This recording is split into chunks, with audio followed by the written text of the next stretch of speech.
Hello friends, I am Kripsha Shaikh. Welcome to the group of study. अगर अभी तक आपने इस चैनल को सब्सक्राइब नहीं किया है तो प्लीज़ सब्सक्राइब कर लीजिए, साथ ही बेल आइकन को भी प्रेस कर लीजिए ताकि हमारी लेटेस्ट वीडियो आप तक पहुंच सके। आज हम डिस्कस करने वाले हैं नेशनल कैरिकुलम ऑफ फ्रेमवर्क 2005 राष्ट्रीय पाठ्यचर्या की रूपरेखा 2005। अगर सेशन आपको अच्छा लगे तो लाइक शेयर जरूर कीजिएगा।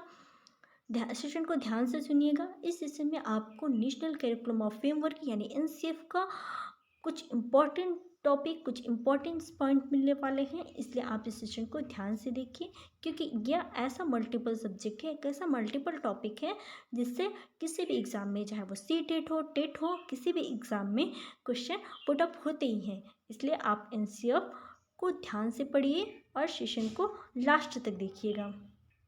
आइए सेशन की शुरुआत करते हैं। देखिए क्या लिखा हुआ है, नेशनल कैरिकुलम ऑफ फ्रेमवर्क 2005 राष्ट्रीय पाठ्यचर्या की रूपरेखा 2005। जानते हैं इसके बारे में।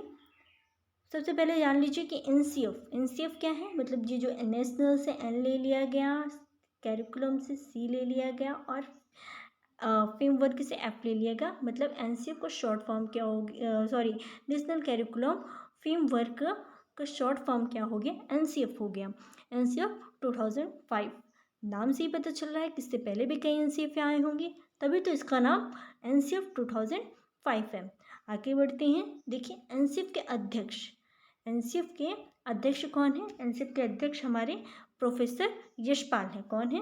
प्रोफेसर यशपाल हैं। और एनसीएफ के निर्देशक कौन है? प्रोफेसर कृष्ण कुमार हैं। दो चीज़ें आपको समझ में आ गई। एनसीएफ के अध्यक्ष कौन है? प्रोफेसर यशपाल हैं। और एनसीएफ के निर्देशक कौन है? प्रोफेसर कृष्ण कुमार हैं। अब जानते हैं एनसीएफ 2005 क्या है। मतलब एनसीएफ 2005 ऐसा क्या है कि इसको एनसीएफ 2005 के नाम से जानते हैं। इससे पहले भी कई एनसीएफ आए हैं, तो जानते हैं कि एनसीएफ 2005 क्या है। शिक्षा के क्षेत्र में प्रमुख दस्तावेज, मतलब शिक्षा के क्षेत्र में जो सुधार किए गए, जो परिवर्तन लाए गए, इसी को हम एनसीएफ 2005 के नाम से जानते हैं। आगे बढ़ते हैं। देखिए क्या लिखा हुआ है, राष्ट्रीय पाठ्यचर्या का प्रमुख उद्देश्य शिक्षा बिना बोझ की, लर्निंग विदाउट बर्डन। कहने का मतलब यह है कि राष्ट्रीय पाठ्यचर्या जो है इसका प्रमुख उद्देश्य क्या है। इसका प्रमुख उद्देश्य ये है कि शिक्षा बिना बोझ की, मतलब लर्निंग विदाउट बर्डन। अभी तो जो हम शिक्षा देख रहे थे, जो बच्चों को शिक्षा दी जा रही थी, उसमें भारी भारी बैग्स होते थे, मोटी मोटी किताबें होती थी और इतना ज़्यादा स्ट्रेसफुल इन्वायरमेंट होता था कि बच्चे उसमें सीख ही नहीं सकते थे, या फिर उनका सीखना जो था बहुत ही कम था। वो सिर्फ ज्ञान को रटते थे। जबकि एनसीएफ क्या कहता है कि बच्चे ज्ञान के निर्माता हैं, वो खुद सीख सकते हैं, उनमें इतनी क्षमता होती है कि वो खुद ही सीख सकते हैं, बस उन्हें मार्गदर्शन की ज़रूरत होती है। इसलिए एनसीएफ का प्रमुख सूत्र यही है कि शिक्षा बिना बोझ के, लर्निंग विदाउट बर्डन। भारत में अब तक 3 राष्ट्रीय पाठ्यचर्या दस्तावेज बन चुके हैं, जो इस प्रकार है। मैंने पहले भी कहा था कि इससे पहले भी कई बार एनसीएफ बन चुका होगा, तभी तो इस एनसीएफ का नाम एनसीएफ 2005 है। तो जानते हैं अभी तक कितने दस्तावेज बन चुके हैं, कितने राष्ट्रीय पाठ्यचर्या बन चुकी है। तो 3। कितनी है? 3। ठीक है। कौन कौन सी? राष्ट्रीय पाठ्यचर्या 1975, राष्ट्रीय पाठ्यचर्या 1988, राष्ट्रीय पाठ्यचर्या 2000।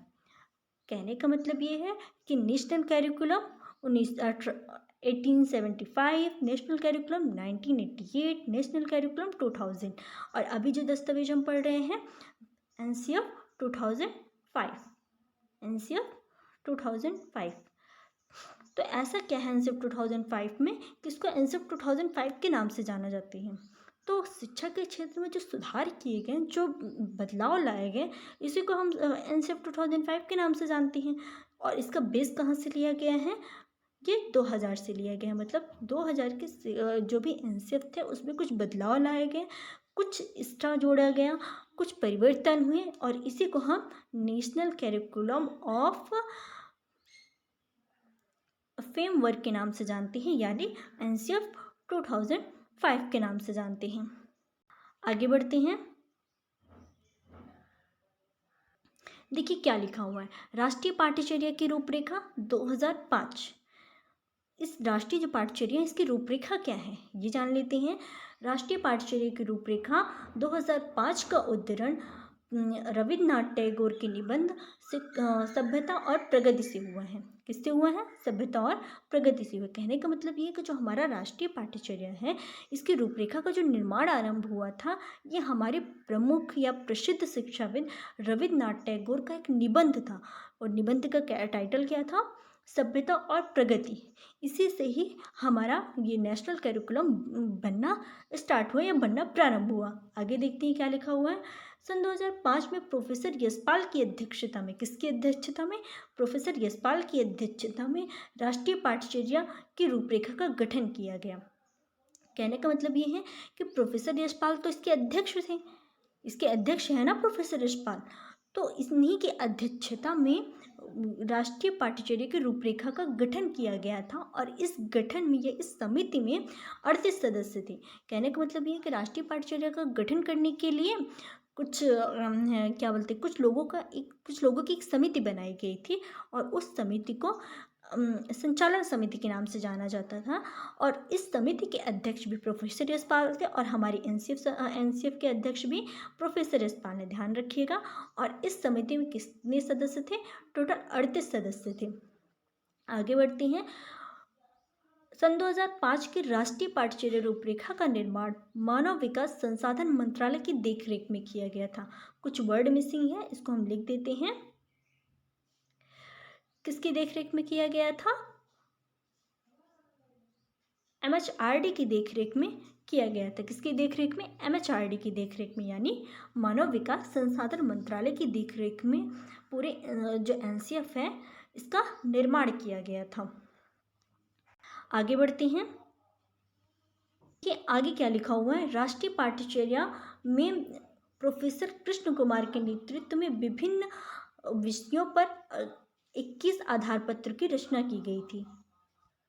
कहने का मतलब है कि राष्ट्रीय पाठ्यचर्या में प्रोफेसर यशपाल के नेतृत्व में विभिन्न विषयों पर 21 आधार पत्रों की रचना की गई थी। प्रोफेसर कृष्ण कुमार कौन है? हमारे NCF के निर्देशक हैं। क्या है? हमारे NCF के निर्देशक हैं।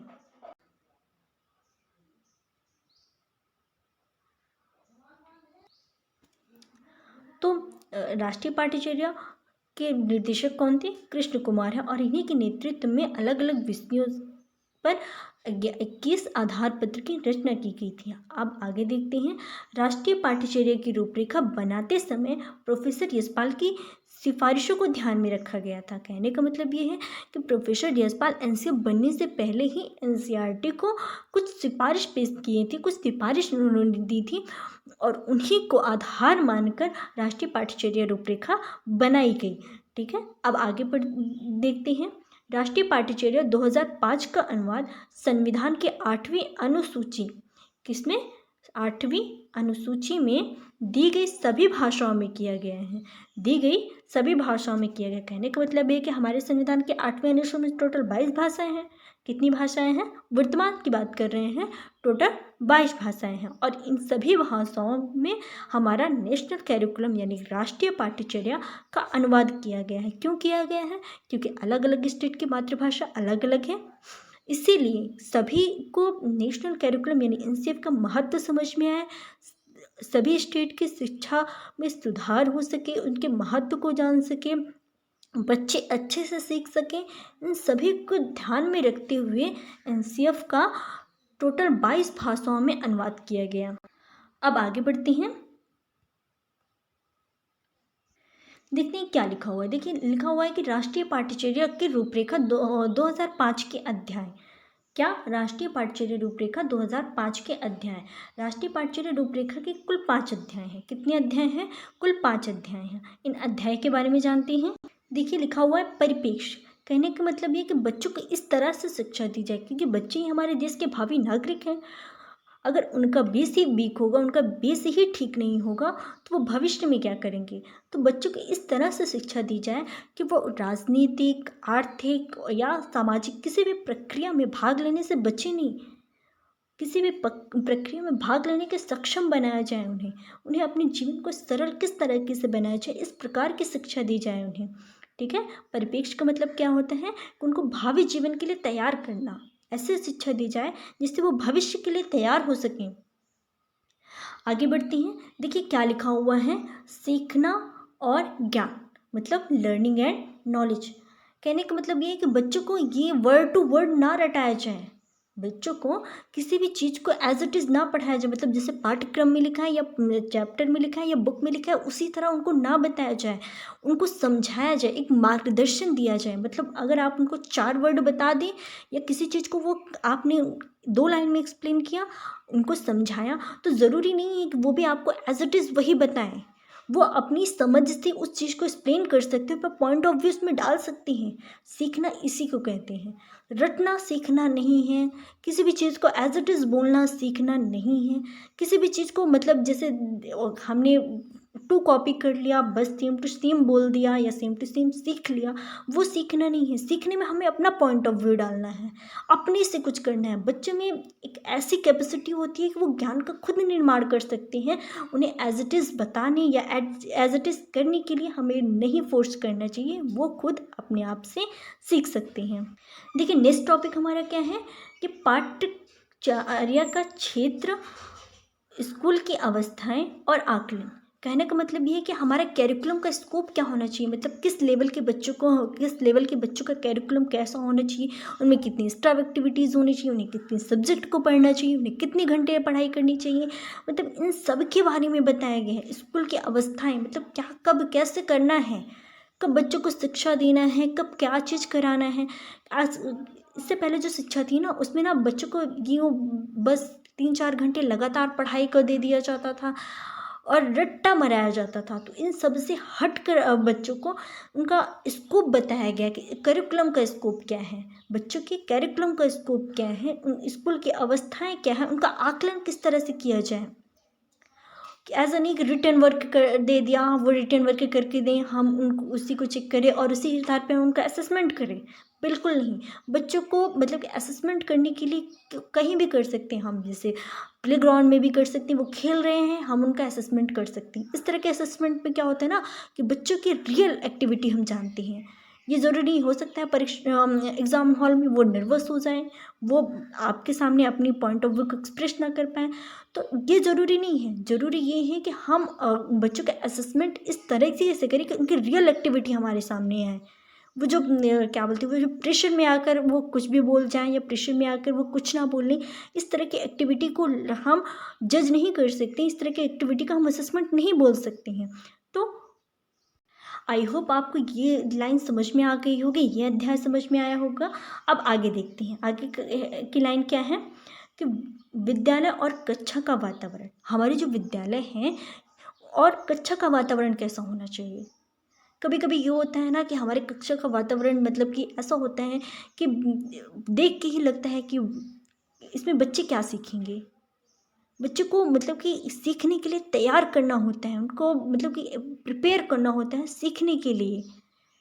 पहले कुछ ऐसे एक्टिविटी कराई जाए जिससे बच्चे खुद ही सीखने के लिए तैयार हों, उन्हें प्रेशर डाल के नहीं बस डंडा उठा लिया चलो पढ़ते हैं, ऐसा नहीं करना है।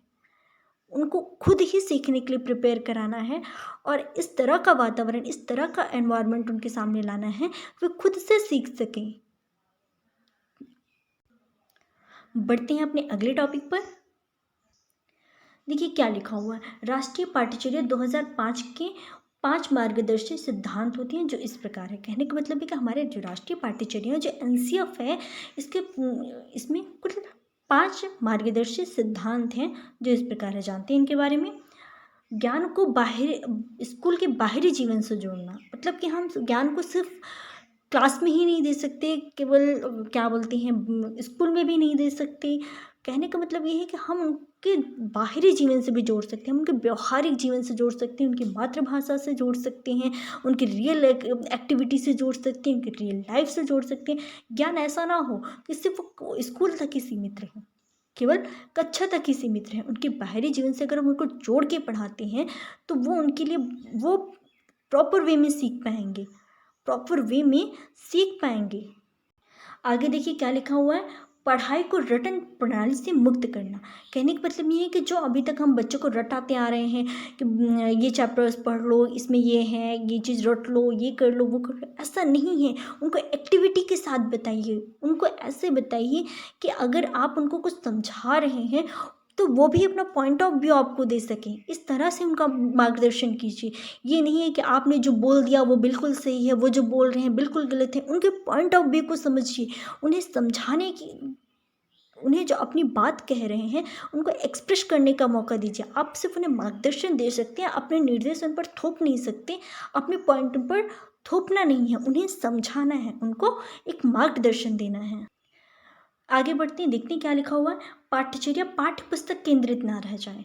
मतलब कहने का मतलब है कि जो बच्चों का जो पूरे दिन का जो होता है कि हाँ आज ये पढ़ा, ये पढ़ा, ये पढ़ा, तो केवल पाठ्य पुस्तक केंद्रित ना रह जाए। उनको स्कूल से बाहर की भी एक्टिविटी कराई जाए, चाहे प्लेग्राउंड में ले जाया जाए, उन्हें खेल का माहौल दिया जाए, उनको मतलब कि कहने का कि उनको और तरह की एक्टिविटी कराई जाए, जैसे कि प्रोजेक्ट वर्क कराया जाए, जो मतलब कि उनके लिए एक्स्ट्रा एक्टिविटी हो, जिससे वो करके मतलब कि वो करके सीखें। ज़रूरी नहीं है कि हम क्लास में उस चीज़ को समझाएं और वो अपने पॉइंट ऑफ व्यू दे दें। तो इस तरह के सीखने से थोड़ा अलग हट के वो करके सीख सकें, इस तरह का क्लास में या फिर क्लास के बाहर एटमॉस्फेयर यानी एनवायरनमेंट दिया जाए। आगे देखिए क्या लिखा है, कक्षा कक्षा को गतिविधि से जोड़ना। मतलब कि ऐसा नहीं है कि हम सिर्फ पढ़ाते चले जा रहे हैं, पढ़ाते चले जा रहे हैं, बीच में हमें कुछ एक्टिविटी करानी चाहिए, जिससे कि जो बच्चे होते हैं ना उन्हें सीखने की और भी ज़्यादा मतलब उत्सुकता होती है, वो और भी ज़्यादा प्रिपेयर हो जाते हैं सीखने के लिए। और जब वो करके सीखते हैं तो वो उनके लिए बहुत ही ज़्यादा इम्पोर्टेंट होता है, क्योंकि जो चीज़ हम करके सीख रहे हैं वो उसको और अच्छी तरीके से समझ पाएंगे, वो अपना पॉइंट ऑफ व्यू उस पर दे पाएंगे कि इसको हमने कैसे किया। आगे देखते हैं क्या है, राष्ट्रीय मूल्य के प्रति आस्थावान विद्यार्थी तैयार हो। मतलब कि उनके अंदर कई सारी एक चीज़ें आनी चाहिए, क्योंकि वो देश के भावी नागरिक हैं। उनके में नैतिकता होनी चाहिए, समाज के लिए अपनी एक्टिविटी को करनी, और बहुत सारी ऐसी चीज़ें हैं जिसके लिए उन्हें प्रिपेयर कराना चाहिए, जिसकी शुरुआत विद्यालय जीवन से होती है। आगे बढ़ते हैं, देखिए अब क्या कह रहा है। एनसीएफ 2005 में बालकों के प्रति क्या दृष्टिकोण बताया गया, मतलब बालक को क्या क्या कहा गया है। देखते हैं क्या है कि प्रत्येक बालक की सीखने की गति और प्रकृति अलग अलग होती है। कहने का मतलब ये है कि एक बच्चा अगर किसी भी चीज़ को जल्दी सीख जा रहा है तो कोई ज़रूरी नहीं है कि दूसरा बच्चा भी उसकी उसी तरीके से उतनी ही समय में सीख जाए। हर बच्चे की सीखने की गति और प्रकृति अलग अलग होती है। कहने का मतलब है कोई बच्चा किस मेथड से सीख रहा है, कोई बच्चा कम जल्दी सीख जा रहा है, कोई बच्चा बाद में सीख जा रहा है। तो इसका मार्गदर्शन करने का कार्य शिक्षक का होता है। शिक्षक को भी तरह तरह की एक्टिविटी कराकर, शिक्षण सूत्र का यूज़ करके बच्चों को सिखाने के लिए उनको तैयार करना चाहिए, सीखने के लिए उनको तैयार करना चाहिए, उनका मार्गदर्शक करना चाहिए। आगे देखिए क्या लिखा हुआ है, सभी बच्चे सक्रिय रूप से पूर्व ज्ञान और उपलब्ध सामग्री गतिविधियों के आधार पर अपने अर्थ का निर्माण करते हैं। कहने का मतलब ये है कि बच्चे किसी भी ज्ञान को सीखने के लिए सक्रिय होते हैं। उनको निष्क्रिय वे में मत लिखिए कि वो निष्क्रिय हैं, वो सीख नहीं सकते। वो सक्रिय रूप में सीखने के लिए तैयार होते हैं। इसलिए उनको मतलब कि ये जो लर्निंग मटेरियल हैं या जो एक्स्ट्रा एक्टिविटीज़ हैं जो करके सीखना है, इन्हीं के आधार पर अपने ज्ञान को निर्माण करने के लिए प्रिपेयर करना चाहिए, उनको सीखने के लिए तत्पर करना चाहिए। यही काम होता है हमारे टीचर्स का। चलते हैं अपने नेक्स्ट टॉपिक पर। देखते हैं एनसीएफ 2005 में भाषा के प्रति क्या दृष्टिकोण बताया गया, मतलब भाषा के प्रति क्या कहा है एनसीएफ ने। देखते हैं इस बारे में। बच्चों में भाषा समझने और अभिव्यक्त करने की जन्मजात क्षमता होती है। कहने का मतलब है कि एनसीएफ इस बात को मानता है कि बच्चों में अपनी भाषा को, अपने अनुभव को या अपने विचार को व्यक्त करने की जन्मजात क्षमता होती है। मतलब कि ऐसा नहीं है कि उनको बोलना, मतलब कि हम सिखाते हैं, लेकिन अपने अनुभव को व्यक्त करना, अपने विचार को व्यक्त करने के लिए वो जन्मजात क्षमता होती है। ठीक है। आगे देखिए क्या लिखा हुआ है। अधिकांश बच्चे भाषा की उक्त दक्षताएं जैसे पढ़ना, लिखना, बोलना और सुनना विद्यालय आने से पहले ही सीख सीख चुके होते हैं। कहने का मतलब ये है कि कुछ बच्चे ऐसे भी होते हैं जिससे वो भाषा को पढ़ सके, लिख सके, बोल सके, सुन सके। इनकी क्षमताएं विद्यालय आने से पूर्व ही होती हैं। अब आगे बढ़ते हैं। देखिए क्या लिखा हुआ है। राष्ट्रीय पाठ्यचर्या 2005 में शिक्षक के प्रति क्या दृष्टिकोण है। मतलब शिक्षक को राष्ट्रीय पाठ्यचर्या में क्या बताया गया है, तो ये देख लीजिए। शिक्षक ज्ञान का स्रोत नहीं वरन एक ऐसा सुगम करता है जो सूचनाओं को अर्थ बोध में बदलने की प्रक्रिया में विभिन्न उपायों द्वारा बच्चों के लिए सहायक है। कहने का मतलब ये है कि शिक्षक ज्ञान का स्रोत ही नहीं, ज्ञान का स्रोत नहीं है, वो एक ऐसा सुगम करता है जो किसी भी उसमें वेस्ट पे किसी भी वे में बच्चों का मार्गदर्शन का कार्य करते हैं। मतलब अगर वो बच्चे कुछ सीख रहे हैं तो उनका मार्गदर्शन करता है, उस चीज़ को सरल करके उनके सामने पेश करता है, उस चीज़ को सरल कर देता है, उनके सीखने की प्रक्रिया, उनके सीखने के प्रोसेस को वो समझाता है। ये नहीं कि उनको मतलब कि ज्ञान का एकमात्र स्रोत शिक्षक है। शिक्षक को ज्ञान का स्रोत नहीं माना गया, एक ऐसा सुगमकर्ता माना गया, एक ऐसा निर्देशक माना गया है, एक ऐसा मार्गदर्शक माना गया है जो बच्चों को ज्ञान की प्राप्ति तक पहुंचाता है। ठीक है, आगे बढ़ते हैं। जानते हैं कि राष्ट्रीय पाठ्यचर्या 2005 में गणित के प्रति क्या दृष्टिकोण बताया गया है। कहने का मतलब है कि गणित के प्रति क्या दृष्टिकोण राष्ट्रीय पाठ्यचर्या में बताया गया है। देख लीजिए। बच्चे गणित के मूल संक्रियाओं को समझे, जैसे अंक गणित, बीज गणित, त्रिकोणमिति के सभी मूल तत्वों को, समाधान की अनेक युक्तियां अर्थात सामान्यीकरण, परिमाण, सदृशता, स्थिति विश्लेषण, समस्या को सरल रूप में बदलना, अनुमान लगाना और उनकी पुष्टि करने आदि के लिए पद्धति मुहैया कराते हैं। कहने का मतलब ये है कि गणित में जितनी भी संक्रियाएं होती हैं, चाहे अंक गणित हो, बीज गणित हो, जोड़ घटाना, त्रिकोणमिति, जितनी भी चीज़ें होती हैं, इन सभी चीज़ों को समझाने के लिए, इन सभी चीज़ों का अनुमान लगाने के लिए, इन सभी चीज़ों को सरल रूप में परिवर्तित करने के लिए शिक्षक एक मार्गदर्शक का काम करता है। इन सभी को समझाने के लिए वो विभिन्न तरह के सूत्रों का प्रयोग करता है, बच्चों के ज्ञान को बाहरी जीवन से जोड़ता है, बच्चे के रियल एक्टिविटी से जोड़ता है, या बच्चे खुद करके सीखते हैं तो जल्दी सीख जाते हैं। कहने का मतलब ये है कि एनसीएफ ये विभिन्न प्रकार की एक्टिविटी कराकर बच्चों के ज्ञान को सरल रूप में पेश करने के लिए शिक्षक मार्गदर्शक का कार्य करता है। आगे बढ़ते हैं। देखिए, राष्ट्रीय पाठ्यचर्या 2005 के प्रमुख सुझाव। राष्ट्रीय पाठ्यचर्या जो थी, इसके कुछ सुझाव भी दिए गए, इन सुझाव को भी ध्यान में रख लीजिए। जिसे दिया गया है कि शिक्षा बाल केंद्रित होनी चाहिए। कहने का मतलब ये है कि शिक्षा न तो पाठ्य पुस्तक केंद्रित हो, न शिक्षक केंद्रित हो, शिक्षक बाल केंद्रित हो। मतलब कि बच्चा कितना सीख सकता है, बच्चे के अनुसार शिक्षा होनी चाहिए, ना कि पाठ्यक्रम के अनुसार हो, ना ही शिक्षक के अनुसार हो। आगे देखिए क्या कहा गया है कि राष्ट्रीय पाठ्यचर्या की रूपरेखा 2005 एनसीईआरटी पाठ्यक्रम में सुधार लाने हेतु अपनाए गए एक सुधारात्मक कदम है। कहने का मतलब ये है कि शिक्षा जगत में जो भी प्रॉब्लम्स थी, या सीखने में बच्चों को जो भी प्रॉब्लम्स थी, या जो बच्चे सीखने में असहजता महसूस कर रहे थे, उन सभी को ध्यान में रखते हुए, उन सभी को सुधार करके एनसीईआरटी ने एक पाठ्यक्रम पेश किया, एक पाठ्यचर्या पेश किया, जिसे नेशनल कैरिकुलम के नाम से जानते हैं, यानी एनसीएफ के नाम से हम जानते हैं। क्या कहा गया है, विभिन्न शिक्षण सूत्रों को महत्व दिया जाए। मतलब कि ऐसा नहीं है कि एक बच्चा एक शिक्षण सूत्र से सीख रहा है तो दूसरा बच्चा भी उसी शिक्षण सूत्र से वो सीख जाए। उसके लिए अलग तरीके से आपको सोचना पड़ेगा। उसके सीखने की प्रकृति अलग है, उसकी सीखने की गति अलग है, तो आपको अलग अलग शिक्षण सूत्रों का प्रयोग करके बच्चों को सिखाना है, ना कि बच्चों को रटाना है, बच्चों को सिखाना है। कौन कौन से शिक्षण सूत्रों का प्रयोग कर सकते हैं हम? ज्ञात से अज्ञात की ओर, मूर्त से अमूर्त की ओर, करके सीखना, उनके व्यवहारिक जीवन से जोड़ना, तरह तरह के अलग अलग शिक्षण सूत्रों को प्रयोग करके हम बच्चों को सीखने के लिए प्रिपेयर कर सकते हैं, बच्चों को सिखा सकते हैं, या उन किसी भी पॉइंट को सरल करके उनके सामने में प्रस्तुत कर सकते हैं। आगे बढ़ते हैं। देखिए क्या लिखा हुआ है, पाठ्यक्रम ज़्यादा से ज़्यादा व्यवहारिक होना चाहिए। ऐसा नहीं है कि पाठ्यक्रम ऐसा हो कि जो सिर्फ किताबी हो, उसका हमारे रियल लाइफ में कोई यूज़ ना हो, जो बच्चा उसको बिल्कुल जानता ही ना हो। ये है क्या चीज़? पाठ्यक्रम ज़्यादा से ज़्यादा व्यवहारिक हो, उसके रियल प्रवेश से हो, वो उसके बारे में कुछ ना कुछ जानता हो, उसकी रियल लाइफ से कुछ ना कुछ कनेक्ट करके पाठ्यक्रम ऐसा होना चाहिए जो उसके रियल लाइफ से कनेक्ट कर सके। आगे देखिए क्या होता है कि विद्यालय जीवन में खेल को महत्व दिया जाए। किसको महत्व दिया जाए? खेल को महत्व दिया जाए। इससे पहले क्या था ना कि शिक्षा में बिल्कुल भी बच्चों को खेलने का मौका नहीं मिलता था। बस स्कूल गए बच्चे 3-4 घंटे लगातार पढ़ाई कर रहे हैं। एक होता है ना कि एक जो होता है बच्चे के अंदर सीखने की कैपेसिटी जो होती है वो बच्चे प्रॉपर वे में नहीं सीख पाते। जब आप 3-4 घंटे लगातार क्लास देंगे तो बच्चे नहीं सीख पाएंगे। उनको रटाएंगे तो बच्चे नहीं सीख पाएंगे। बच्चों को एक्टिविटी के साथ सिखाइए, बच्चों को खेल के साथ सिखाइए।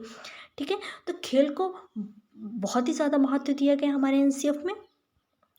अब आगे देखिए क्या लिखा हुआ है कि 6 महीने में शिक्षक को प्रशिक्षण दिया जाए। मतलब प्रत्येक 6 महीने में शिक्षक को प्रशिक्षण दिया जाए कि बच्चों को किस तरह से वो मार्गदर्शन कर सकें, किस तरह से सिखा सकें या शिक्षा में किस तरह के सुधार ला सकें। इन सभी को ध्यान में रखते हुए शिक्षक को 6 महीने में प्रशिक्षण दिया जाए, कि एनसीएफ साफ तौर पर कह रहा है। आगे बढ़ते हैं, देखते क्या लिखा हुआ है।